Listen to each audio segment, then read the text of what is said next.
I'm Mike Hebert, owner of Cantex Roofing and Construction. Every day is game day, and we'll get it right when it comes to your roofing, construction, windows, and mirrors. Call Cantex Roofing and Construction today. Together, we are one serving you. Sneed and Jimmy with you till 3 o'clock today. Y'all keep your comments coming in on the Yates Flooring Center chat line through that 100.7 The Score mobile app. We'll read some of those, right now. Dear Choice, how are you? I am fine. I don't want to be choosy, but how many Tech fans are like Gordo and are hoping there is a playoff scenario where we play the Aggies? Thank you for the JT Toppin talk you give us. P.S. Please tell the greatness of one Chris Sneed that Gordo says hello, and I hope his knees are doing quite fine. Oh, doing fine to quite fine. They are. Thanks, Gordo. Knees are doing great. Shout out QC Kinetics. Yeah, absolutely. So let's talk playoff here because people want to, and I want to. The Red Raiders, if a playoff happened today, now obviously this bracket that they released last night, the rankings will change because we've got 2 teams in front of Texas Tech, 4 teams in front of Texas Tech that will play another one of them in front of Texas Tech. Yeah. So Indiana and Ohio State will likely meet up in the Big Ten championship unless one of them falters before then. And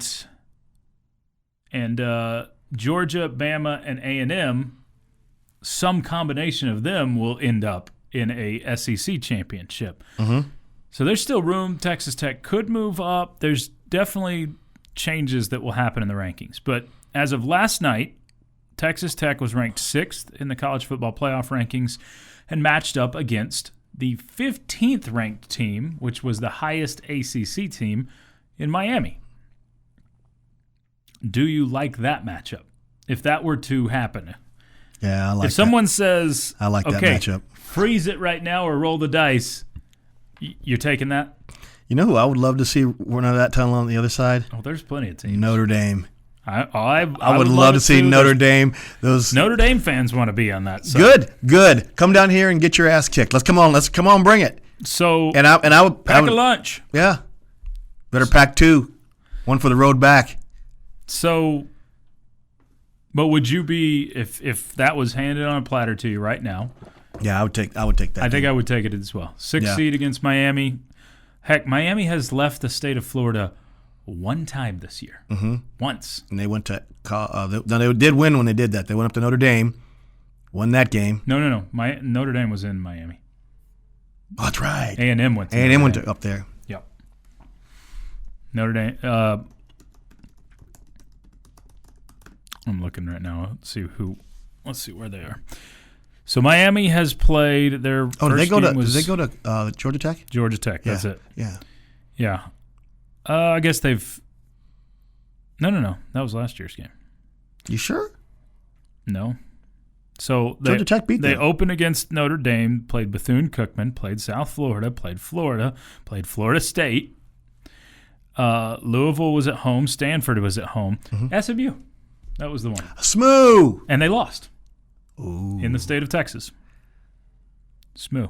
Hosted Syracuse. They host NC State this week, play at Virginia Tech and at Pitt. So they have 2 more outside of the state of Florida. But at this point, Miami has only played 1 game outside the state of Florida. Anyway, I would take it. I think they are a very talented team, so it's not a team void of talent, not a team that's no teams in the playoffs will be void of talent. Correct. Even the American team that comes in that into the playoffs will be a talented team. I mean, it's just the way it is. Yes, they don't play the same level of competition top to bottom that the SEC, the Big 12, and the Big 10 play, and even the Atlantic Coast Conference. But they play people that get scholarships and they practice and they win a higher level of games than they lose. So they've put out odds. BetOnline.ag has put out odds for these hypothetical games. Any guess on what the line would be for the Red Raiders against Miami? I think I've seen this. Oh, okay. Is this like a -5.5? 4.5. Yeah. So I'm sure other places have put out odds too, but this one in particular has Texas Tech as a 4.5-point favorite, winning that game, and they even put out odds for the quarterfinals. Who Texas Tech, by the way, remember who you're matched up against? That would be A&M. That would be A&M. And it would be in the Cotton Bowl, right? I don't think the bowl's specified, but it could be Cotton. It would probably be Cotton because doesn't the highest ranked team gets to pick what bowl they go to, and then it shifts around from there. So. Well, and then they kind of the highest ranked team would be Ohio State. They would pick the Rose Bowl. Yeah. Then you have Georgia, Alabama. Georgia would pick the potentially. both of them. Well, Georgia would pick the Peach Bowl. No, they can't pick the Peach Bowl. Nope. That's the championship game. Sugar Bowl. They would have to pick the Sugar Bowl. Yeah. And then A&M would pick the Cotton. A&M would have the Cotton, and Ole Miss, Indiana would probably end up in Orange. Fiesta. Is it Orange or Fiesta? Orange. Fiesta and Peach are the two semifinals. Yeah. Okay. So the line in the Texas Tech A&M game per this. I would probably go A&M -3. So they've got A&M -5.5. Okay. All right. But it's fine with me. An opportunity to play that would be so much fun. I would hate to lose it. Tech right now the 7th best odds to win a national championship outright. Okay. 7th best. Also would take that. Man, I think that this is we're into territory, Sneed, we've legitimately never been in before. I'm talking about having these conversations. Because, we were having these hasn't- conversations in 2008 too. I'm saying the playoff hasn't existed. Okay, all right. In 2008, you had to do so much more to have a shot at a national championship.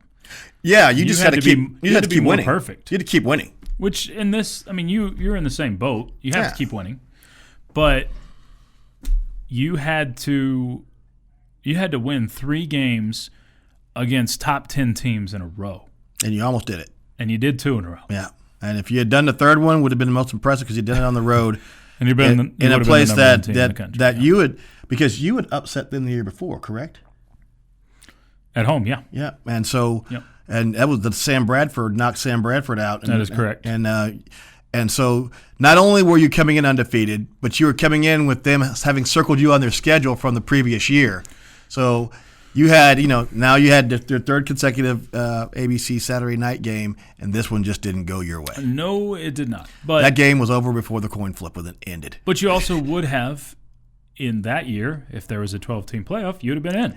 You would have been in it. You would have been in. That's the Regardless difference of in that. college football today, and why I'm thankful that you're where you are. Because And the 12-team playoff allows for that to happen because the 4-team playoff, a loss at this time of year, just buries you. yeah, yep. TV numbers have been released. Rob posted them. Thank you, Rob. From Sports Media Watch last week, Texas Tech for the 2nd consecutive week, a top 5 viewership game Okay. in college football. Was the Penn State Indiana the number 1? LSU, Alabama. Really? Two fan bases. Indiana, Penn State was 2. Okay. And that one skyrocketed because The fourth there was a quarter. chance of them losing. Yeah. I wonder if the BYU Tech game would have had even more viewers if Tech basically hadn't controlled the game most of the way. Yeah. I'm curious if it was a close one down to the wire. Oregon, Iowa got plenty of viewers because, again, really close game goes down to the wire. And then A&M, Missouri was 4th, Tech, BYU 5th at 3.98 million viewers. It's a good number. Anytime you're over 3, that's a big number. So, good look for Texas Tech. Good look for the Big 12 on that one. Next highest Big 12 game. Yeah, you got to go down a little bit. Big 12 didn't have very good viewership. Wasn't a great weekend as a whole for the league. Kansas, Arizona was the next one. Okay. 480,000. It was. I mean, it on just ESPN wasn't a too. very good slate of games. No, there's a lot of buys this week. And that goes across college football. Wasn't that great of a slate of games? All right, y'all keep the comments coming in on the Yates Flooring Center chat line. I'll return to a few of your thoughts coming up shortly. It's the bottom line on 100.7 The Score. bringing you the truth, or something like the truth. This is the Bottom Line Podcast from 100.7 The Score.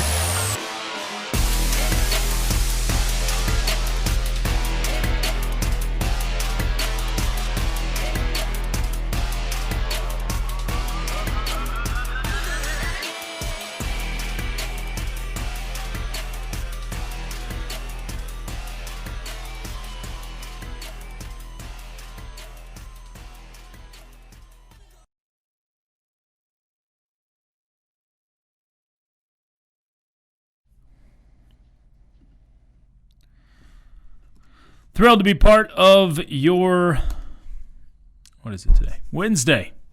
It's the Bottom Line on 100.7 The Score and the 100.7 The Score mobile app. Yours on the television, Fox 34 News Now, YouTube, Fire Stick, Roku, wherever you may be. We are thrilled you've chosen to make us part of your Wednesday afternoon. Alongside Chris Sneed, I'm Chois Woodman.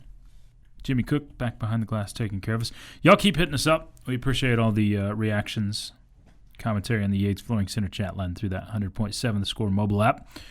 Take the app anywhere with you, even listening out in Mingo Junction, Ohio. Sneed? Yes, sir. You're still here. I am. What is with that? I don't know. I have to actually look at the rundown and see what you're going to start talking about. Oh, I don't really put anything in that. You know, actually, that rundown's mostly for me, just so I don't. Well, you sent it to me, so I might as well look distracted. at it. Yeah. Well, Sneed will have Tell Me I'm Wrong coming up at 2:30 today. Yeah. So we've got that. The real reason Jamie's gone today is his daughter is out signing on the dotted line to play college basketball. Nice. Where at? At Mary Hardin Baylor. Love it. Love it. He probably doesn't want me telling that, but I don't care. I'm going to say it anyway. So congratulations. Good for her. To one Emily Lentz for extending her basketball career. Well, that's more shifts for me because he goes down and watches that. He's going to be watching any basketball, I'm sure. Yeah, good stuff there. I'll be getting that, hey, can you fill in the morning drive? SEC Homer says, this is not a troll, and I'm genuinely curious, but why doesn't Tech have an online ticketing system for students with assigned seating? I think... okay, that's a... I don't know. Well, okay, so sometime, because I've talked to Jamie about this, sometime between the time Jamie and probably you were at Texas Tech and the time that I was at Texas Tech, it shifted because used to you would go, I guess, buy student season tickets for cheap, but you'd go purchase them for $50 for a season or whatever it was. You got physical tickets. When I started at Tech, we got a coupon. Okay. It was a coupon book for football, and it had the 6 or 7 home football games in a coupon. Okay. And you could sell those. Yeah. You know, you could. And people did. And people did. And people would sell them. The most time they got sold was Family Weekend or the Texas game or whatever game like that. But you couldn't sell that coupon to a non-student. It's the only time they relaxed that rule back then was for Family Weekend. And you'd have a lot of families. But like the Texas game, if mom and dad came through with a student, they were like, let's see your student ID. And they would say, yeah, you can't come in with this. So I think when I went to school, it was you swipe your ID. Nope. Yep. That's how it was. You swipe your ID. They had ID swipe to get into the gate. Mm-hmm. Now, I think the reason, SEC Homer, the reason they do this now is for supply and demand, or for demand, I guess. If you've got tickets that are already sold and they're already assigned to students. Mm-hmm. By the way, there's 40,000 students at Texas Tech and about 12,000 seats. 12,000. The number's like 12,586. So that's part of it. Yeah. But the reason you do it this way is if there's someone that can't make it to the game, that seat doesn't sit empty. Exactly right. You're going to have as many. I mean, you want those fans, and the ones that want it the most, that are willing to camp out like that, are the ones that'll absolutely show up and be the craziest on the front row too. And here's the other thing: if for some reason you are one of those students that got removed because you threw tortillas and they identified you and they found you and they kicked you out. Yeah. They just hit a little button and they turn off your access. And you no longer you swipe over there and your card doesn't work. I honestly couldn't tell you how other stadiums, other student fan bases do it around the country, but I would guess it's a lot closer to Texas Tech's system. I don't know. I don't know either. But I mean, when I was at Tech, the basketball games were the only ones that they used to do. Like, you would put in on your phone that you wanted a student ticket, but you didn't. It was for free, and there was no like assigned seating. It was just you put that you wanted in there. Yeah, there was never been assigned seating. Even when I was in school, it was just open. But I mean, the other thing is there was not a single game when I was in school that you had to get. The earliest I ever got to a game was about an hour and a half before, and I never once stood outside the gate and waited for the gates to open. I did. We would go after the student gates opened. I remember going to an A&M game an hour and a half before the game started. Yeah. And the gates were open, and we had got in just to get good seats, and I sat where I wanted to sit, you know. And back then, games were more along the lines of a fashion show, sorority girls doing their thing, and you know, I mean, they were fun, but they weren't like today's games. They weren't fun like today. This text obviously will take a lot to get to this point, but I'd love it if Tech would march through the playoffs and win the championship based off of defense and field goals. Just stick to it. Just to stick it to their dumb reasoning. Maybe they wouldn't award us the national championship because we're only kicking field goals. Well, they can't. I love that too. I'm petty like that too. It's like, let's just go play and win a bunch of games 9-3. I've heard people, not frustrated, but just concerned about your offense.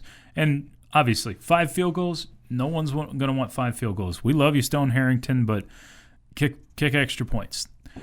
That being said, as I've said all season long, or at least the back half of the season, your defense gives your offense a margin for error that you've never had before. Never had. At this time of the year, what you really want your team to be is a great defensive unit. Yeah.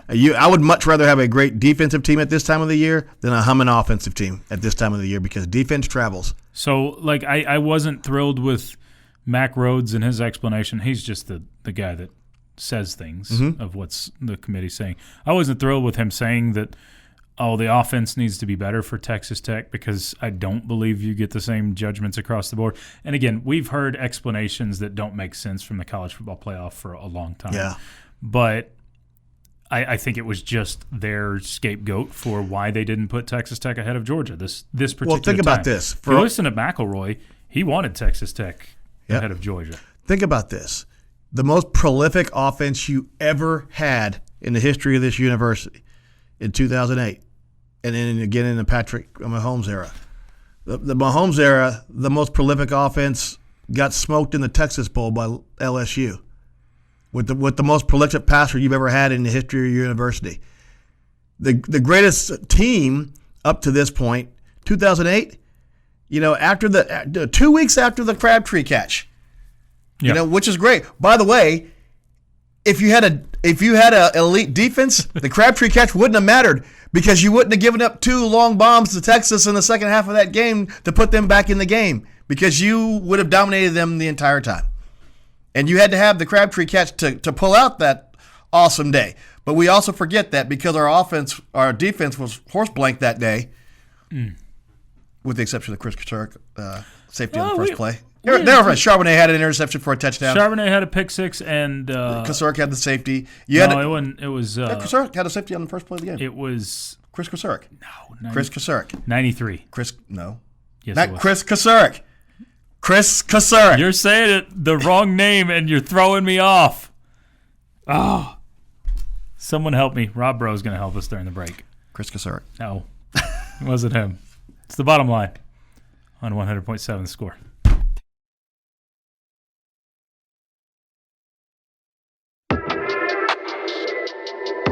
Getting to the point, but taking the scenic route to get there. This is the Bottom Line Podcast from 100.7 The Score.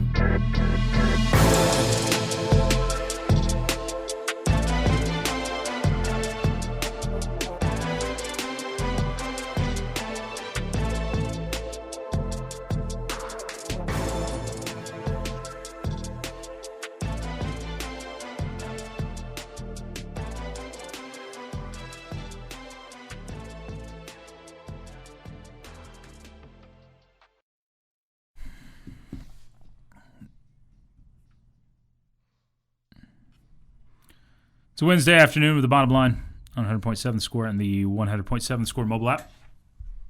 Choice, Chris, Jimmy with you till 3 o'clock. We'll have a question of the day in about 15 minutes. A couple more from the chat line. We have to correct something first.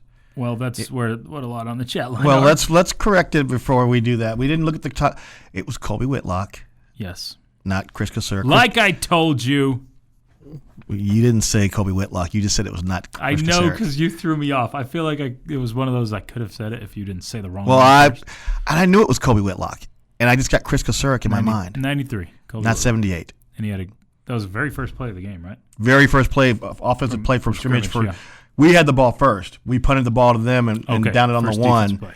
And then their first play from scrimmage. Colby Whitlock. Is that our last safety? Really, it's not, right? Is what? Is that our last safety No. in Big 12 play? I think we have a safety this year. No, we have not had safety this year. You sure? Mhm. Okay.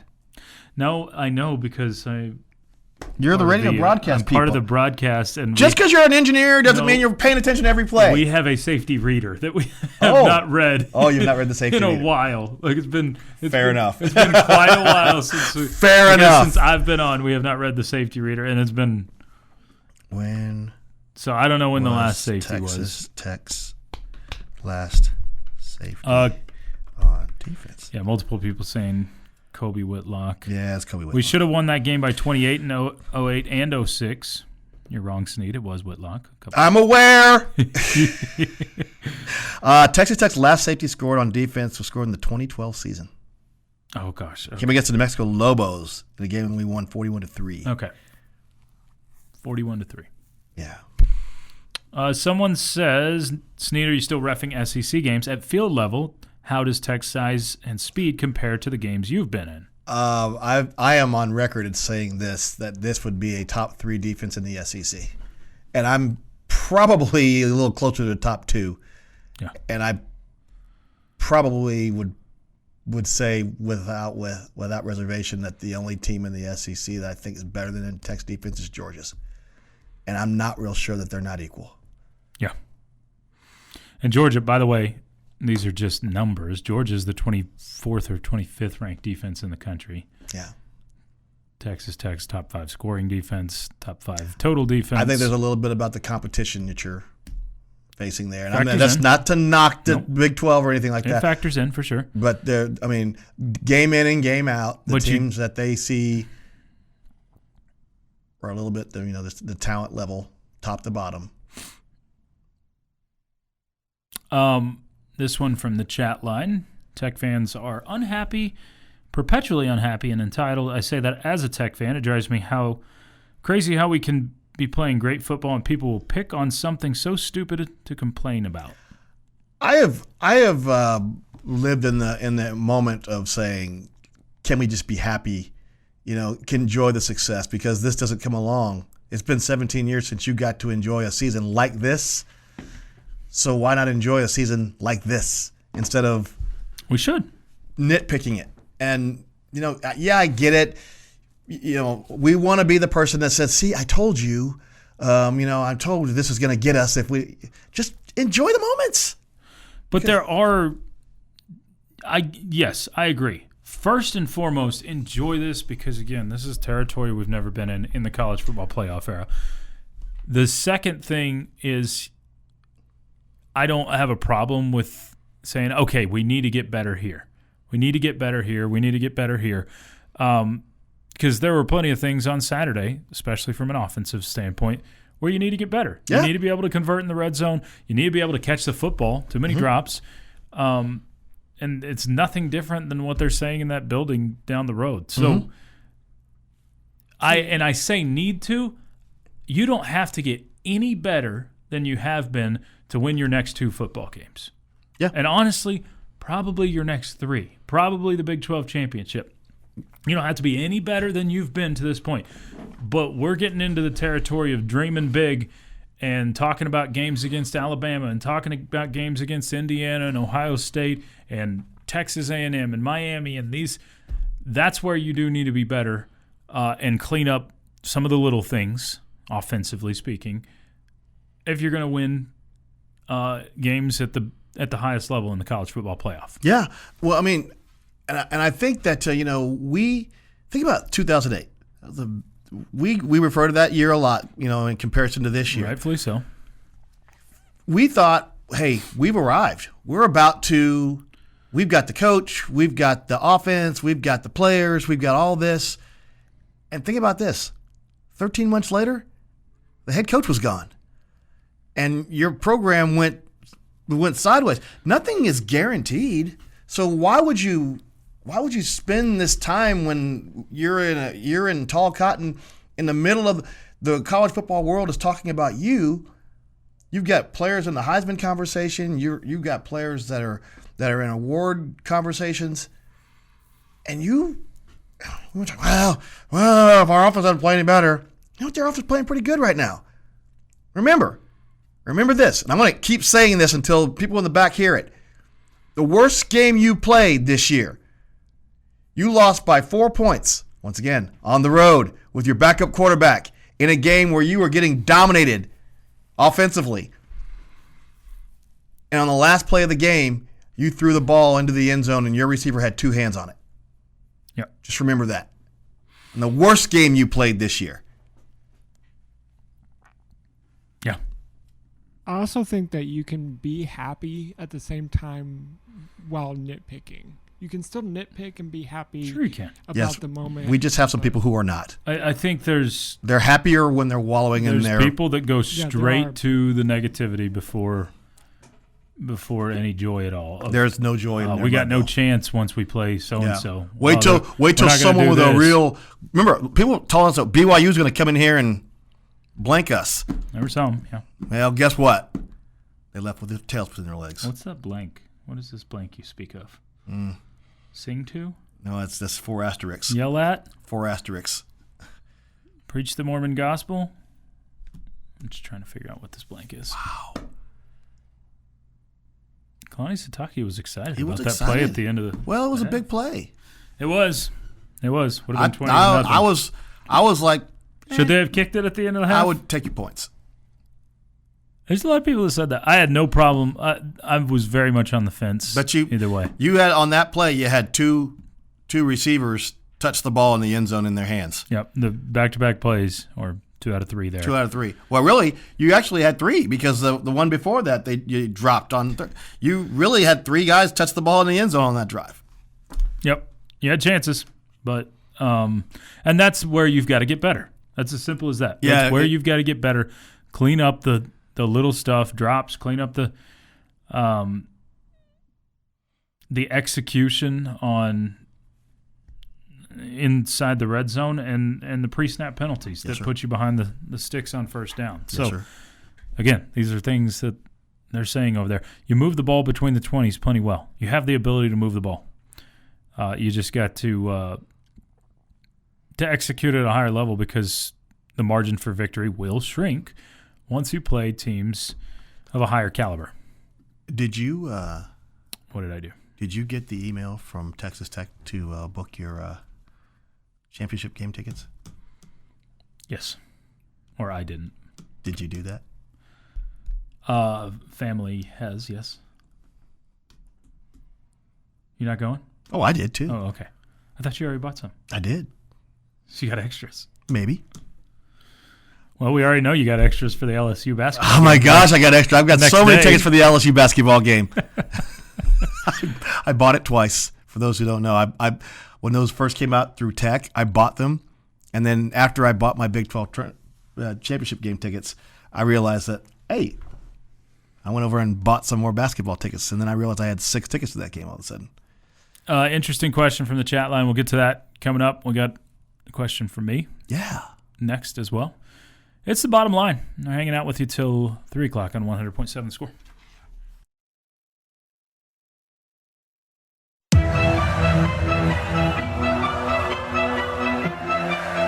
Bringing you the truth, or something like the truth. This is the Bottom Line Podcast from 100.7 The Score.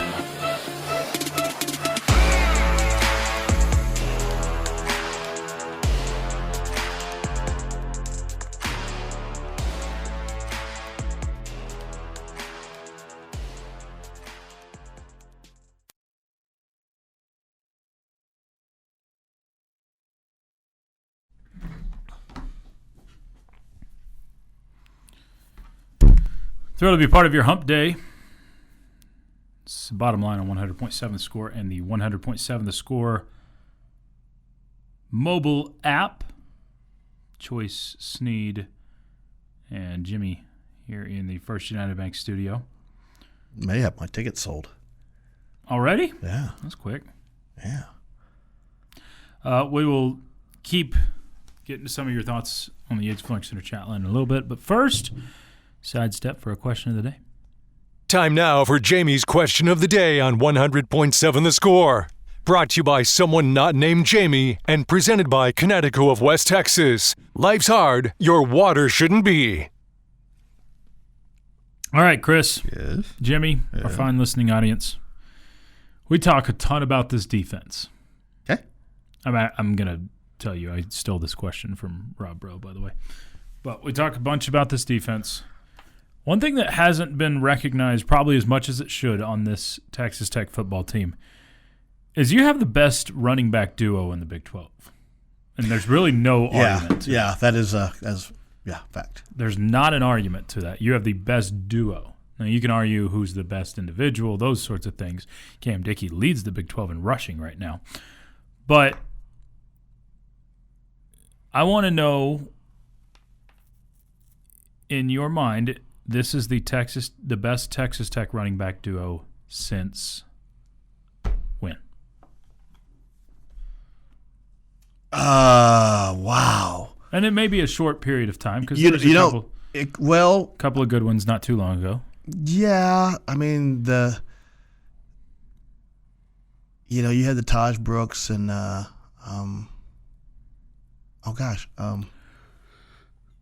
Taj and Sir Roderick were together. Sir Roderick, yeah.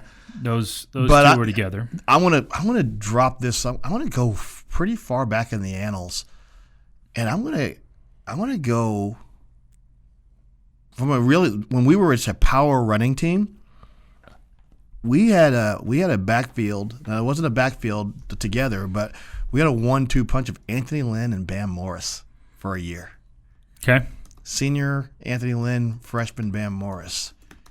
And that was a year, I mean, they were just crushing people on the ground. Now, people will probably go, they'll probably try to throw some newer, more recent, But I think I'm going to go back to there. I think there's a few options out there. Yeah, I don't think there's a wrong answer. But I like the Anthony Lynn, Bam Morris year. Let's say that was maybe 90, 91. Okay. Jimmy, do you have one that comes to mind in particular? Not really in particular. I mean, this one might be the best that you've had. It's Yeah. legitimately in that conversation. I mean, the only one that I can think of is the Sir Roderick and Taj, other than what we have now. So Roderick and Taj together were definitely a solid duo. I think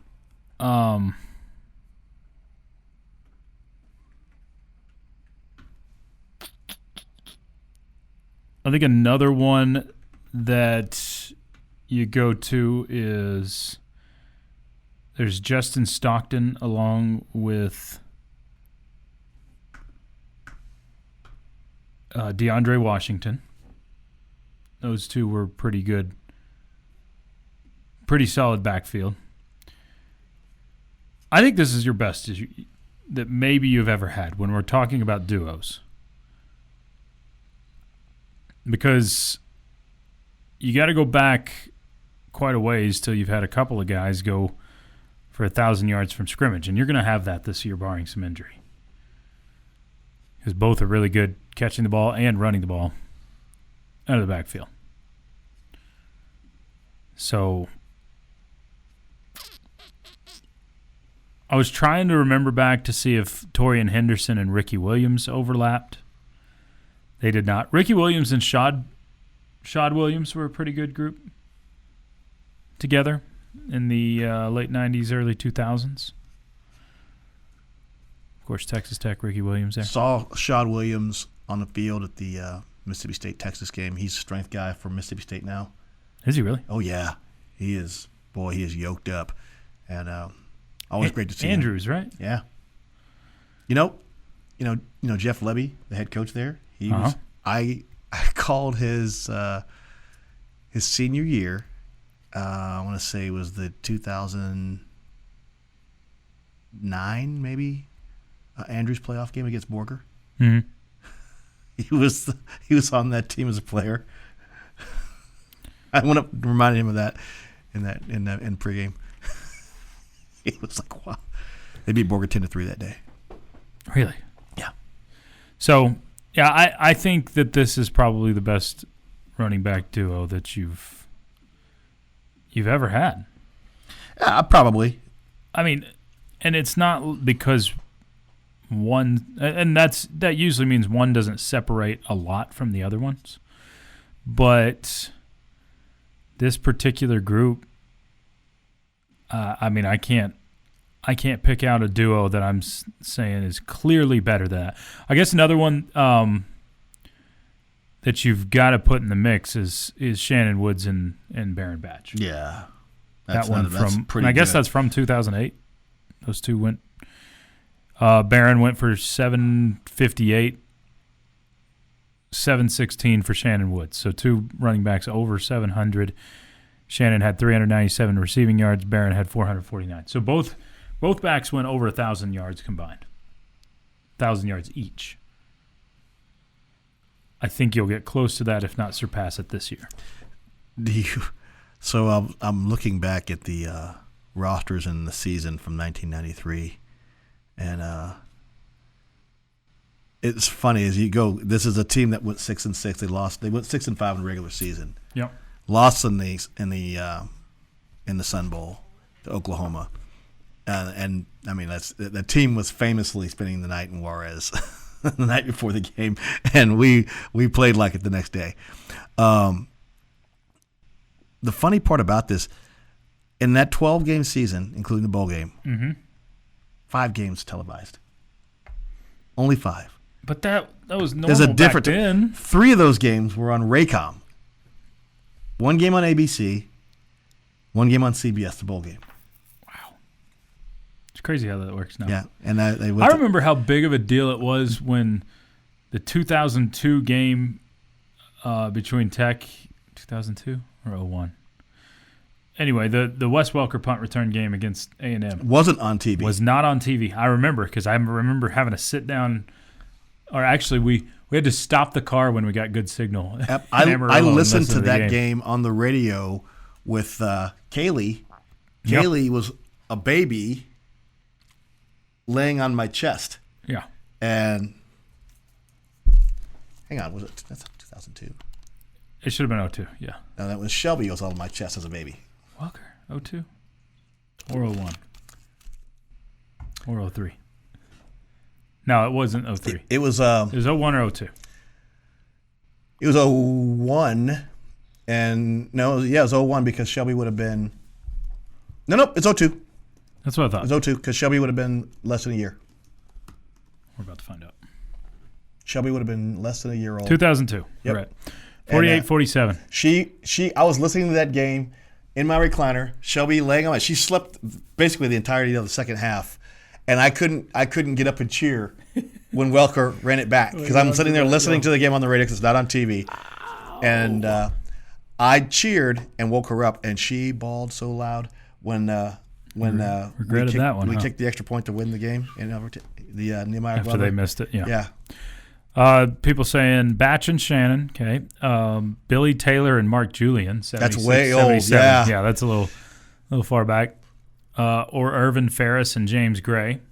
Yeah. Yeah, there's ones that I'm sure 89 absolutely fit the criteria, but you could say in your 2000 and beyond, kind of the more modern Texas Tech football, this group and then Batch and Shannon are probably the two to compare to. It's the bottom line. We'll throw a dad joke or two your way next on 100.7 The Score.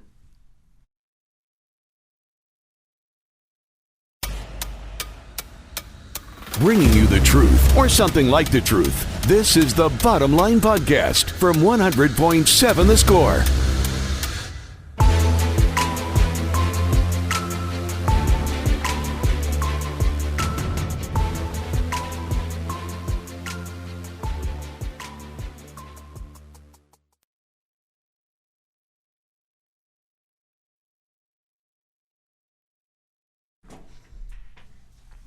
On we go to hour number 3. It's a Wednesday afternoon with the bottom line. I am being taken to task on the Sneed line by a Heisman voter. David Collier? No. Oh. What? Don Williams. I can call him that. Don Williams. He's still a Heisman I believe he is. Okay. And he says this. He says this right up. He goes, Heisman voters and their qualifications are reviewed every year by the regional chairs and by Tim Herring at the Downtown Athletic Club. Those were his words, Don. Tell us which Heisman voter still has a vote who hasn't covered college football in 30 years. And I said the cat covering floral beat for a paper. And he goes, when? ? And where? ? And I can't tell you, Don. Okay. Take him to the shed. I just know, or at least I read, that there are people who are still with Heisman votes who haven't covered in years, but still have a vote because they've had votes for years, and they won't take them away. Look, the Heisman vote, the Heisman trophy, and this is not a shot at Don or David or anybody that does vote, the Heisman trophy is not what it claims to be. It is not the given most outstanding player in college football. It is not that. It hasn't been that really ever. It has become the best quarterback on the best top 10 football team that plays well early and doesn't lose in November. Typically, that's what it is. And it's a popularity contest. It really is a popularity contest. And that's why, actually, and I am also speaking out of both sides here, that's why Jacob Rodriguez might get to New York because it's a popularity contest. I am also not poo-pooing on Don because I would love to have a Heisman vote. That would be awesome, wouldn't it? Yeah, it was. Well, remember one of our former colleagues who was on this. He's down in Houston. Stutes had it Cody for a while. Yeah. I think he still does. I think he still does. Yeah. So, because I think he puts out his list every year. Because he just literally just applied for and got a Heisman vote. Which you can't do anymore. You can't do it. I tried to do. Because I was like, I might try to do that. Get a Heisman Yeah, that's vote. not. Because I was still doing the morning show. They're not as easy to get as they once were. So I think, no, it's not what it claims to be. Never has been. It's either the most popular player in the country, like a Johnny Manziel or a Robert Griffin III, or it's the best, typically quarterback or best offensive player on the best team. Every once in a while, you'll get a crazy one like a Charles Woodson or a Travis Hunter or something that comes out of the woods. Every once in a while, but most years it is the best quarterback on one of the best few teams, and that's how it is. It is not the most outstanding player in college football. And I wish if it was Jacob Rodriguez would have an absolutely real shot at winning. Just call it what it is. The Heisman Trophy is the best quarterback and potentially running back. Sometimes running back, receiver. Very rarely. When was the last receiver to win it? Tim Brown? Well, technically Travis Hunter. Yeah, technically, yeah. Or Devonta Smith. That's right. Like, what, 4 years? 5 years ago? But, I mean, Devonta Smith, was he the best player? Maybe was he the most outstanding best player? offensive player. Was he the most outstanding player? I don't know. I'd have to remember back to that year. But there's plenty of years where there's more conversation to be had. Anyway, I'm sitting here saying that and also recognizing how big the Heisman is and knowing how huge it would be if Jacob Rodriguez gets to New York. Y'all keep chiming in. Your thoughts, your comments. Welcome on the Yates Flooring Center chat line through the 100.7 Score mobile app. We welcome those. There's a hold right there. Through that 100.7 The Score app that you can carry anywhere with you. Hit to a flag. Even listen in. Out in Midland, North Carolina. Mr. Sneed. Yes, sir. Texas Tech basketball last night. Yeah. We've talked about it a little bit, but I have a fresh audience here. The Red Raiders lose by 4 points. What was your biggest takeaway from last night's game? I was proud of the way this team battled back and the way they came out of the locker room. Yeah, I think you made 9 of your first 10 shots in the second half, erased a deficit, 13-point deficit. You knocked Illinois on their heels, and maybe took advantage of them taking their foot off the gas just a little bit. I thought the way that team raced out of the locker room, and I think Grant, he talked in terms of were we showing a little bit of nerves in the first half, and he said, hey, we decided we wanted to come up here and try to win this game. I thought, well, maybe that was the case, and this is the first time you're on the road, and not everyone there is cheering for you. Yeah, I also think there were just things within the – I think defense, you've got a lot to work on, but that's typical for this time of year. I think there was way too many open buckets. I think all of their fully Eastern European team made a lot of shots too. Which is what tough shots, open shots. Those type of players do. They're shooters. Yeah. But they made shots, but at the same time, big moments. One of the biggest defensive plays in the game was made by one of those guys. That's a great Stojakovic. shooter. So I thought that all in all, that was a really good team you face. Now, I've said this early in the season before. I fully believe Texas Tech will be a Sweet 16 or better team this year. I do believe that. Sure.